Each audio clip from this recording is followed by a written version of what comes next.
let's get in Prakash Singh ji. Prakash Singh ji, has the police been corrupted? And I'm talking of police leadership, not just the constabulary, which is often blamed. Right down the line, I hear when I go to Mumbai stories of how particular amounts are being offered to become the head of a particular police station or a district. Amounts being paid to politicians. This is the buzz in Mumbai, which used to be seen as the most celebrated police force. I'm surprised, Raddeep, that you have framed this question the way you have done.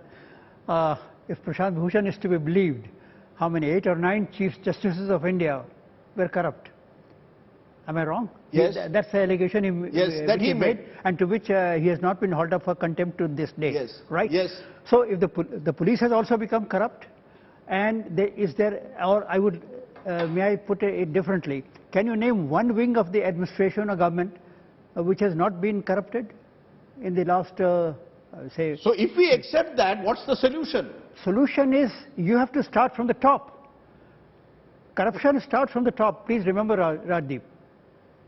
If you can clear the top, and the top means the political leadership. But the Prime Minister says, na khaunga, na khane dunga, and yet we hear these stories across this country where police officers are allegedly, along with their political masters, involved in various corrupt deals. My dear Raddeep, Prime Minister is just one man. He can't be ensuring corruption-free in a huge country like India. He has to have a team also which shares the same ideal. Unfortunately, I mean, you have a Prime Minister who says, na khaunga, na khane dunga, but there are a whole lot of people down below who are going about merrily the same old way. Okay, I'm going to come to solutions in the end, but should the police be sensitized about human rights is my next question. You want to take that, Neeraj Kumar? Should the police be sensitized about human rights? Do human rights really matter to, let's say you're a constable or an inspector already under pressure, not living in great living conditions. The living conditions of many of our lower constabulary needs to be looked at. Would that person be concerned about human rights? See, violation of human rights cannot be explained or cannot be justified by living conditions of the constabulary or by any other situation. And your question is, should they be sensitized? It is an ongoing process. Every police officer is sensitized and should be continually sensitized towards human rights. It is a fact that human rights are often forgotten, often thrown out of the window, and they are violated, and torture and things like that happens.